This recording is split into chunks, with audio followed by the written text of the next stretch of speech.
Dímelo, mi gente, aquí estamos en un día más, en otro episodio más. Mi gente, el día de hoy les traigo un tema bien interesante y de hecho es la segunda vez que grabo este episodio porque la primera vez que lo intenté grabar tuve un pequeño inconveniente, pero aquí estamos. Y nada, el tema de hoy es el siguiente. ¿Dónde se encuentra el yo? ¿Dónde se encuentra eso que nosotros llamamos el observador? Porque, ojo, esto puede tener muchos nombres.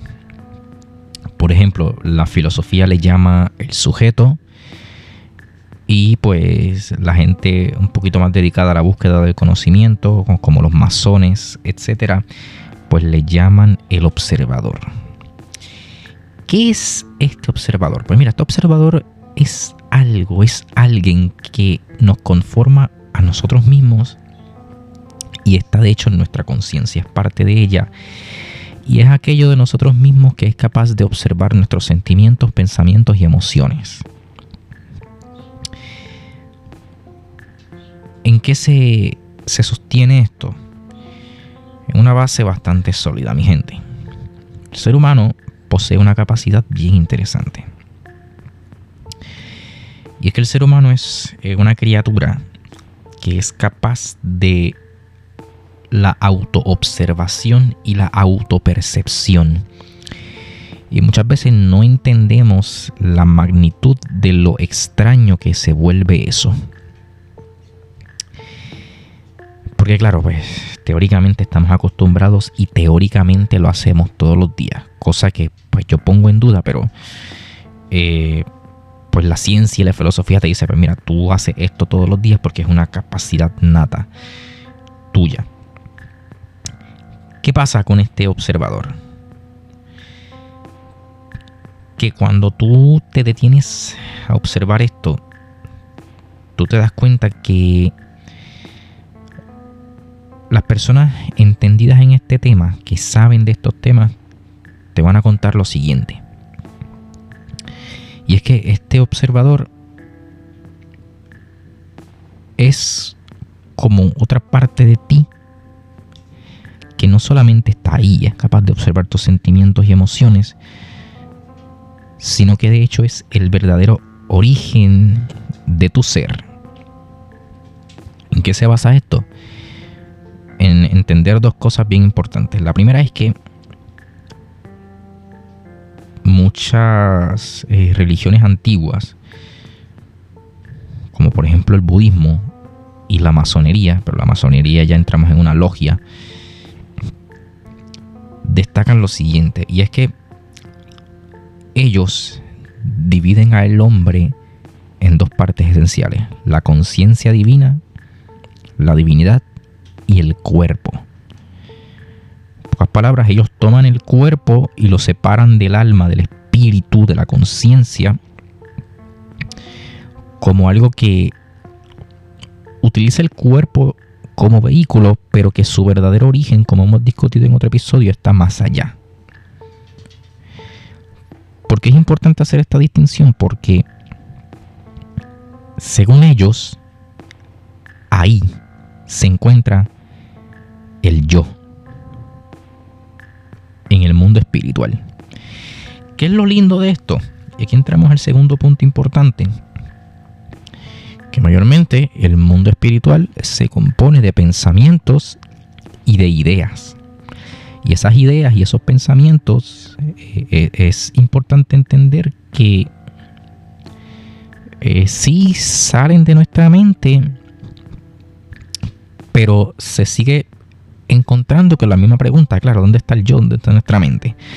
Así que si no sabemos de dónde viene el yo, la conciencia, nuestra mente, lo único que no cambia de nosotros mismos con el pasar de los años, si es que algo así existe, pues obviamente tú tampoco vas a saber de dónde vienen las ideas.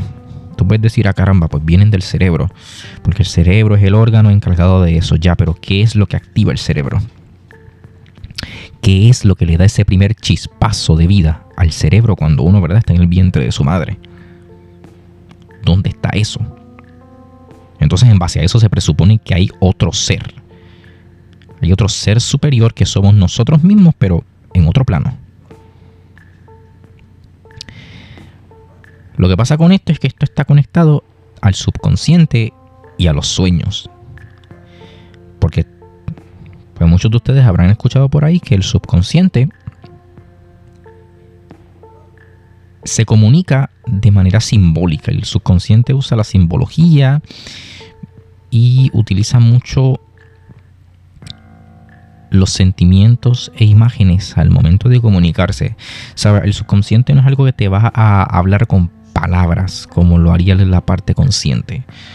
El subconsciente es algo más indirecto, por así decirlo, para que lo puedan entender de manera sencilla.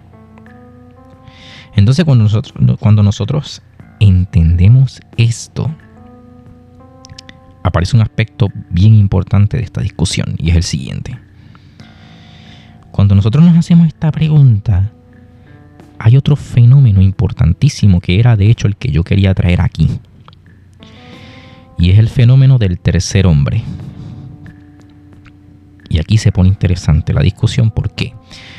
Porque muchas personas han descrito en situaciones de alto riesgo y en situaciones de alto peligro que ponen en riesgo la vida, ellos han descrito escuchar una voz en su interior, en su mente, que les dijo lo que tenían ellos que hacer para lograr salvar su vida en esa situación. A eso se le llama el tercer hombre. Y fíjense cómo se conecta a lo que hemos discutido,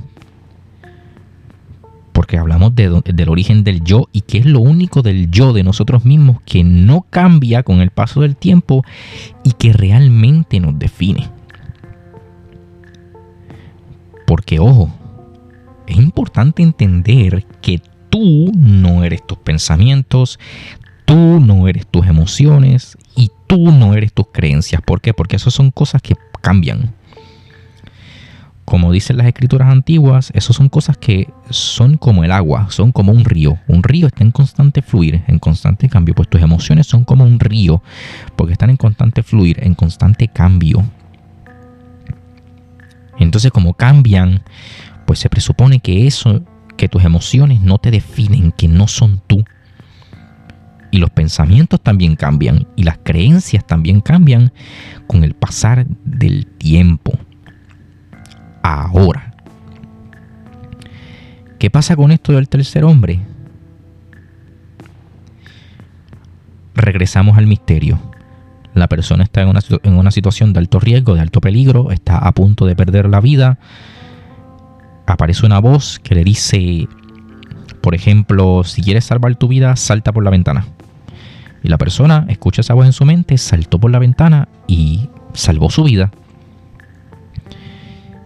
Pero claro, después le queda la duda a la persona. Caramba, ¿qué fue esa voz?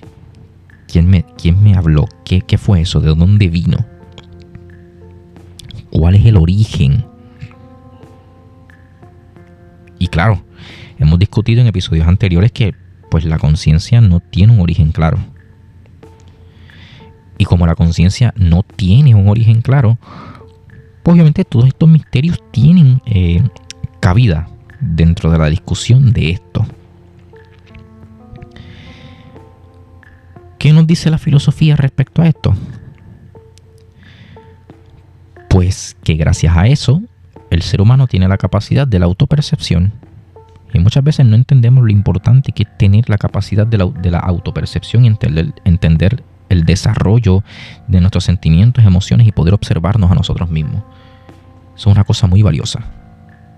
Intervención del asistente en modo grabación. Mi gente, aquí es donde esta discusión se vuelve realmente fascinante, porque el fenómeno del llamado tercer hombre existe como un conjunto de testimonios documentados de personas que sobrevivieron a situaciones extremas, montañistas, exploradores, navegantes y personas atrapadas en desastres.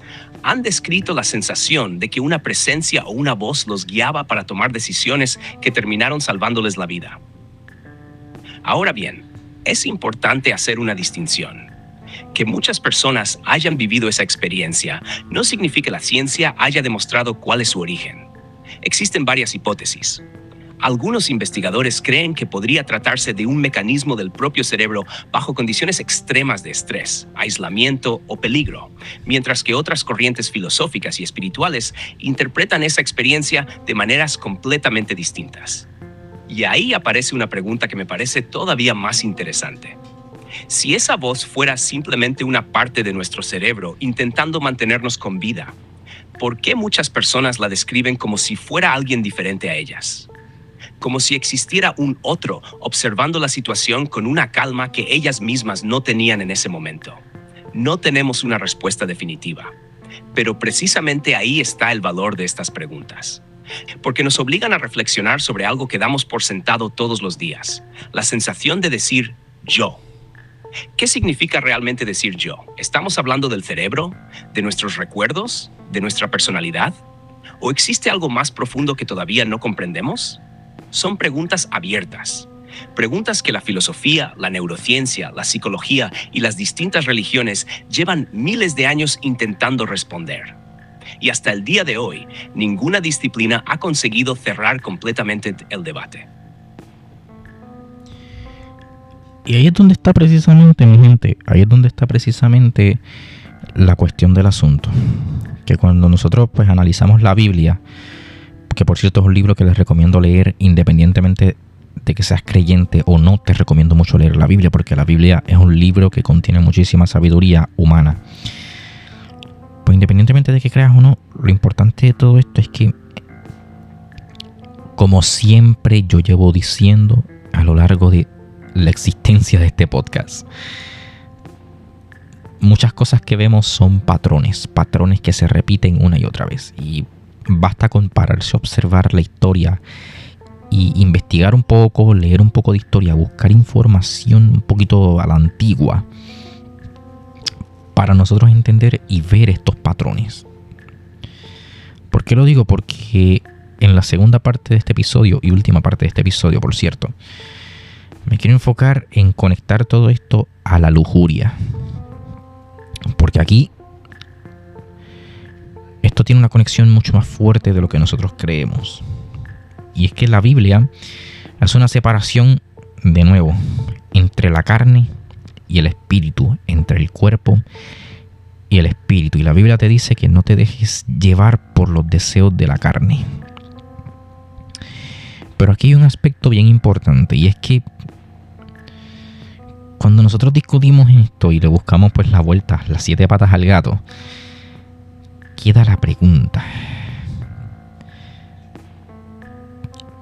¿por qué despierta la lujuria? ¿De dónde viene la lujuria? ¿Y qué es lo que de hecho busca sanar, o mejor dicho aún, saciar, dejar satisfecho la lujuria? Porque ojo, cuando hablamos de sexualidad humana, es un tema bien amplio. O sea, aquí no estamos hablando de algo meramente reproductivo. Aquí estamos hablando de que muchas culturas describen que en el acto hay un intercambio energético enorme y que de hecho tiene unas consecuencias espirituales. Pero esa parte no es en la que yo me quiero enfocar hoy. En la que yo me quiero enfocar hoy es la siguiente. Y es un problema que veo mucho en las generaciones modernas, y me gustaría que esta segunda parte de este episodio pues les sirva un poquito como gancho. Y es lo siguiente, mi gente. Hoy en día vivimos en un mundo que está lleno de estímulos sexuales. Tenemos estímulos sexuales en anuncios de televisión, en las redes sociales. Básicamente, vamos a ser bien honestos, mi gente, lo que es Instagram, TikTok y Facebook, tú puedes encontrar pornografía muy fácil.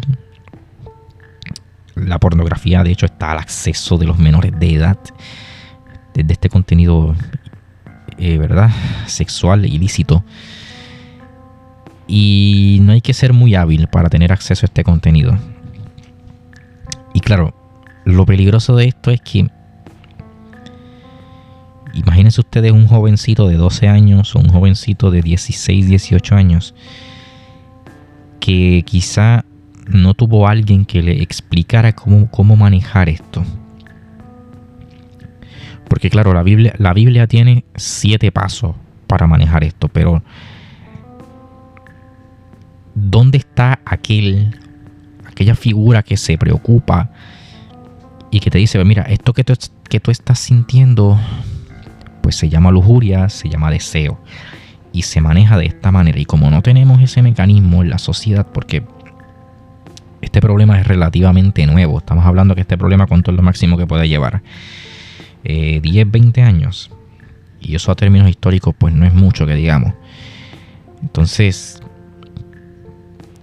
por eso mencioné toda la introducción de este episodio, porque cuando yo digo que te observes a ti mismo y que observes tus emociones, tus deseos y tus sentimientos, y que entiendas que eso no te define, que eso no eres tú, yo te estoy diciendo que ahí también entra la lujuria, que ahí también entra la pasión.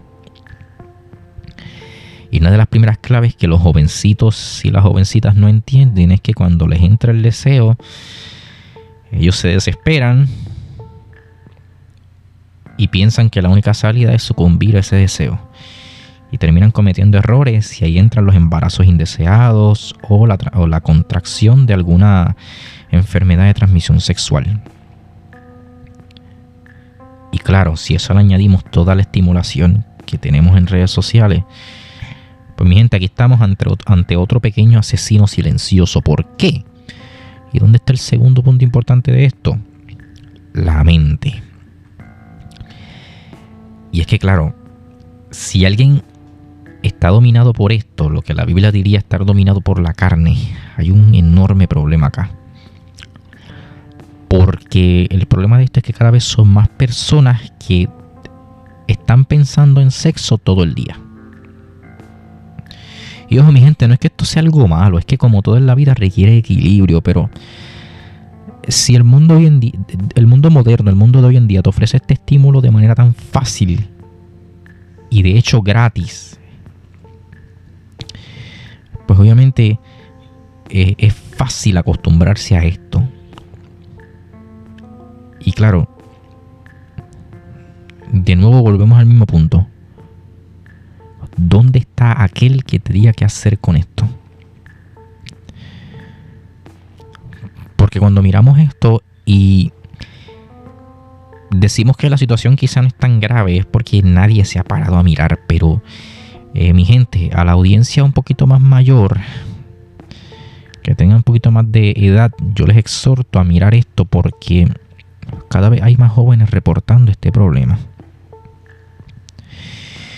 Y esto es una situación bien preocupante y alarmante, por cierto. Intervención del asistente en modo grabación. Y precisamente ahí es donde esta conversación adquiere una dimensión mucho más amplia. Porque, independientemente de las creencias religiosas de cada persona, existe un punto en el que la psicología, la neurociencia y muchas tradiciones filosóficas coinciden. La capacidad de no actuar automáticamente sobre cada impulso es una parte fundamental de la madurez humana. La lujuria, como cualquier otro impulso, el hambre, la ira, el miedo o el deseo de reconocimiento, forma parte de nuestra naturaleza. El problema no es que exista, sino qué lugar ocupa dentro de nuestra vida y cuánto control ejerce sobre nuestras decisiones. Si cada deseo que aparece termina convirtiéndose en una acción, dejamos de dirigir nuestra conducta y comenzamos simplemente a reaccionar. Por eso resulta tan importante esa idea que mencionabas hace un momento. Observar lo que sentimos antes de actuar, porque cuando una persona aprende a decir estoy experimentando este deseo, pero no estoy obligado a obedecerlo, ocurre algo muy interesante. Aparece un espacio entre el impulso y la decisión. Y precisamente en ese espacio es donde muchos filósofos, psicólogos e incluso autores espirituales sitúan la libertad humana. No significa reprimir las emociones ni negar nuestra naturaleza. Significa aprender a gobernarlas en lugar de ser gobernados por ellas. Y quizás esa sea una de las enseñanzas más profundas que podemos extraer no solo de la Biblia, sino también de muchas otras tradiciones. Que la verdadera fortaleza no consiste en no tener deseos, sino en desarrollar el carácter suficiente para decidir cuáles merecen ser seguidos y cuáles no. Porque al final del día, nuestros impulsos aparecen sin pedir permiso, pero nuestras decisiones siguen siendo en gran medida, nuestra responsabilidad. Y ahí es donde vamos cerrando este episodio, porque cuando nosotros entendemos todo esto y pues nosotros somos medianamente conscientes del papel que juega la conciencia y la conexión que esto podría tener con el fenómeno del tercer hombre. Ojo, no estoy diciendo que tiene una conexión obligatoria ni inmediata, no estoy dando una absolución, estoy diciendo que podría tener una conexión, estoy dando una posibilidad. Pues nosotros entendemos que esta discusión que llevan teniendo los filósofos por siglos, a pesar del tiempo, no ha cambiado. Sigue siendo exactamente la misma definición y exactamente la misma pregunta. ¿Dónde está el yo? ¿Qué es lo que nos hace ser nosotros? ¿Es ese punto intermedio como mencionó nuestro asistente? ¿O es algo más? ¿Es eso que nos permite observar nuestros deseos, nuestras emociones y sentimientos? ¿O es un todo en su conjunto? Pero, sobre todo el mensaje con el que quiero cerrar yo este episodio, mi gente, es dándole la voz de alerta a todos aquellos padres que tienen niños adolescentes y jovencitos de 18 años o de 12 años para abajo y lamentablemente tienen un teléfono celular en sus manos. Tengan mucho cuidado, mi gente, por favor, con el contenido que consumen sus hijos en las redes sociales, porque yo he llegado a ver unas cosas que si yo doy testimonio a muchos aquí se les va a caer la quijada. Y por eso pues lo menciono de manera suavizada en este podcast. Simplemente les doy la conciencia de lo que está pasando en las universidades, de lo que está pasando en las escuelas y de lo que está pasando en las comunidades de adolescentes. El episodio de hoy, mi gente, no va a terminar como tal con una pregunta. Termina con esta invitación a la reflexión y al cuidado por parte de los padres respecto a lo que consumen sus hijos. Y también otra cosa a la que quiero yo invitar es que le pierdan el miedo a hablar con sus hijos de estos temas, de la sexualidad humana. Porque al fin y al cabo los niños, si no encuentran ayuda en algún lugar, la van a encontrar en otro lugar. Y preferiblemente que sea con los papás, que sea con papá y mamá. O con quien esté, papá, mamá encargado. Porque las cosas que tiene el mundo disponible para saciar esto y para entender este tema, lamentablemente no son las mejores. Así que nada, mi gente, con eso los dejo. Sé que el episodio de hoy es un poquito extraño, pero como siempre, yo eternamente agradecido, esperando que les haya parecido útil el episodio, que les haya aportado valor, y siempre les agradezco por dedicarme un poquito de su valiosísimo tiempo, mi gente. Lo voy a dejar con la última intervención de nuestro asistente, si esto me permite. Está un poquito lento, pero nada, en lo que esto carga, déjame ver. No va a cargar. Pues nada, mi gente, con eso los voy a dejar. Espero que les haya parecido útil, espero que les haya gustado el episodio de hoy. Que yo soy anfitrión, sin nada más que decir, me despido. Adiós.